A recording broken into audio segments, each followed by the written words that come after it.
In this video, I will show you how to find app on your iPhone.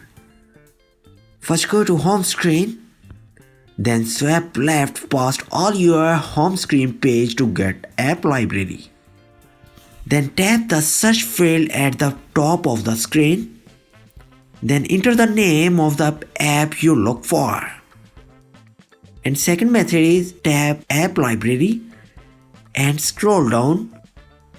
Browse alphabetically list. To open an app, I want to open YouTube. Tap it. If a category has a few small icons, you can tap them. Expand the category and see all the apps in it. There is also a problem with this video, so ask about these comments any problem related to social media and internet. Let them know in the comments bar so that a video can be made on it. Please like this video and subscribe our channel and press icon for any updates and notifications.